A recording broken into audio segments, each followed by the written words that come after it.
first semester of senior year, I applied for a Navy ROTC scholarship, 4-year scholarship, pretty good deal. And it was a pretty thorough, comprehensive application, and you had to have certain high school good grades in certain subjects, and a foreign language or two, letters of reference from leaders in the community, SAT scores, ACT scores, and anyway, so I filled out, did phase 1, and was invited to do phase 2 and phase 3, and I went all the way through. Phase 3, part of that process was that you had to submit to the Navy if you finished phase 2. Now you're getting closer to being awarded a 4-year scholarship. But the Navy, you had to present to the Navy at the beginning or before phase 3 documentation of acceptance at the college or university in the United States at which you would use that Navy scholarship if you got it. And so during that application, my counselor, anyway, I applied for and was admitted to Tulane University and was accepted and presented that documentation to the Navy and was interviewed by a bunch of Navy brass somewhere. Had a physical. They should have moved that physical up to the beginning of phase 1 because this I was 2040, correctable 2020. It had to be 2020. No scholarship. Because of the right eye, visual acuity in the right eye was just not quite good enough. So I applied for other scholarships during my senior year, and in the middle of the year, Ms. Hopkins called me in and said the Army just announced they are going to start their 4-year Army ROTC scholarship. The Navy and the Air Force had been doing the 4-year ROTC scholarship for a long time. Well, now the Army's going to do it. To that point, the Army had ROTC scholarships. If you were an ROTC cadet for your first 2 years in college, you were eligible to apply for a 2-year scholarship for your junior and senior year at a college that had Army ROTC where you'd already been the first 2 years. So they just had the 2-year scholarship at that point. So I applied for the 4-year Army scholarship and got it. I got my diploma at 10 a.m. and at 2 p.m. I was commissioned as second lieutenant and had orders to go to Fort Wainwright, Alaska to the 808th Construction Engineer Battalion, temporary duty en route, Engineer Officer Basic Course, Fort Belvoir. And at Tulane in ROTC, I mean, I wanted to fly. And I knew that the ROTC program, if you passed a flight physical and certain other things, you could go to the local municipal airport that had a FAA, VA approved, or Army approved flight training program, and you could get your private pilot's license. And then when you you're through with ROTC, then you get into aviation. And so I took a military flight physical at a Naval Air Station out of Lake Pontchartrain to pass and their physical was good enough for the Army, the flight physical, and flunked it. No, it was depth perception. But we got to the depth perception test with the acrylic thing with the 5 circles. I'm looking through it. Sir, which one's closest? I said, hell, I don't know. Guess. I said, 3rd one. Come on, Lieutenant. 5th one. You can do better than that. They pencil whipped me on the depth perception test. I passed flight physical. I'm right there next to the Pentagon, near DC, near Branch. I hand carried my flight school application and my physical through and got in flight school pretty quick. Vietnam was broken up into 4 corps areas, CORPS, and there was Roman numeral 1, Roman numeral 2, then Roman numeral 3, Roman numeral 4. So they're called, well, from south to north, 4 corps, 3 corps, 2 corps. They didn't call it 1 corps. They called it I corps. Well, nobody wanted to go to I corps. That's where all the Indians are. And there's not too many friendlies up there. It's not too civilized, not too many big urbanized areas, and there's, everybody's heard about it. And it's the closest to the DMZ in North Vietnam, and the country's real skinny there, and Laos and Cambodia are just over there. And you already know that 3 or 4 years into Vietnam, nobody wanted to go to I Corps. I mean, if you got your druthers, And there's mountains, you know, they reach out and slap you. But anyway, I got orders in 176 Assault Helicopter Company, 14th Combat Aviation Battalion, 16th Combat Aviation Group, AmeriCal Division, Chile. And I went to the map and, oh. So, Southern I Corps.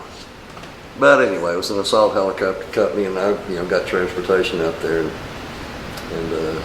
flew out of Chile with a 176 assault helicopter company for a year, 365 days, from 7 September to 6 September. My DEROS was 6 September. DEROS, date effective return overseas. The date you go home. When you get to Vietnam, you're there for a year, and you learn it. You go home in a year, so at some point you start counting the days, and that's your DEROS. And people paint their DEROS date on their steel pot, and especially when you got less than 6 months left. So we flew combat assaults as a company about 2 days out of 3, or at least half the time. And when we didn't have, as a unit, combat assaults to fly, the regular Hueys flew resupply missions, flying troops that had been inserted on a combat assault recently, or just all kinds of spray missions, LARP insertions. Spray missions, we would put spray booms on, go out in the mountains and spray pesticides on food crops, potato crops. Because the bad guys come down the Ho Chi Minh Trail, they raise crops on the western part of the country beyond our fire bases. The spray missions were high risk. The bad guys growing those crops. By the time you got there on the spray mission, by the time you got there, that heard your helicopter coming for a while. You cannot sneak up on anybody in a Huey. And what's a Huey doing? Way the hell out there. And of course, when you got there and found the crops, and you're looking for grid coordinates, and anyway, you find the crops. So there'd be nobody around. It's because they were hiding. They heard us 5 minutes ago. But you drop in and I flew slicks the first 2 months. And being a lieutenant, I had the ability to decide what mission I flew the next day for scheduled missions. And I'd put myself as co-pilot on LARP insertions, spray missions, combat assaults. And there'd be typically three landing zones, and you don't know which one is the real one, but you're going to hit all three. One of them's real. Just in case there's bad guys that are seeing you, hear you, they see the helicopter come in and you're vectored from altitude right above the trees. And the high birds get telling the pilots, you're about 1 minute out, a little bit left, come on. And this guy's way up there looking down on your white circle. And you're 30 seconds out, looking good. Up, a little bit left, start slowing up, 10 seconds out, a little bit right. So you don't even see what you're going to be landing in. And he'll say mark, and you start your deceleration and flare over the trees, and there it is. But he's vectoring you. But he doesn't know how flat it is and sloping. You just do what you can do. You get as low as you can. When we flew, we fought. And we engaged the enemy. If you're flying slick and you're flying single ship resupply or something, and you're engaged by the enemy going into a field location to fly resupply or something, you spiral down out of the sky and land and kick your supplies out. And well, it's not. We didn't land like this. We did corkscrew overhead, high overhead spiral approach because it's kind of hard to keep you in your sight. But you often took fire. I didn't feel like I had a good chance of ever seeing the world again. One day at a time. Each day there's people get shot down and captured, killed. And my best friend got hit by heavy engineered craft, and we were 5,000 feet trying to stay above the 51s. And he got hit by a 37. He was at mine 7 o'clock, right beside, close by me. And my crew chief saw him get hit, and the aircraft engulfed in flames, cockpit and cargo area, and corkscrew down. One thing about looking back on Vietnam, and helicopter pilots would fly through the jaws of the cat of death full of grunts. And the motto of Army aviation forever has been above the best. And you see that right away when you go to Army Aviation training, above the best. And it's a good motto. And we would fly through the jaws of the cat of death to help those grunts the best. And a lot of the grunts from time to time say, "You helicopter pilots are crazy." I said, "Nope, you're crazy." I usually have a soft place to sleep, warm chow, get mail, and you're on the ground 24/7 for who knows when, and there's so many things that can go wrong, and you can go forever without seeing the enemy, but you can step on a mine or a booby trap. The worst part about Vietnam was coming home. My generation of Vietnam veterans were rejected totally. Couldn't get a job. And I was already graduated from Tulane University with an impressive transcript in engineering. I couldn't get a job. And fill out the paperwork and fill out the company application. And was called in to come in for an interview. Went in for an interview. I was in the conference room with a guy in a suit or shirt and tie. He was going through my stuff. And he was visibly impressed, and he should be. But I was pretty sure he was at some point going to say, "When can you start?" Then he turned the page and said, "Oh, you were in the Armed Forces. You didn't go to Vietnam, did you? We'll call you." And so I said, "Yeah, I did." And he didn't call. He knew he wasn't going to call. Share about your experience in the Arkansas Army National Guard. That was the best thing that could have happened.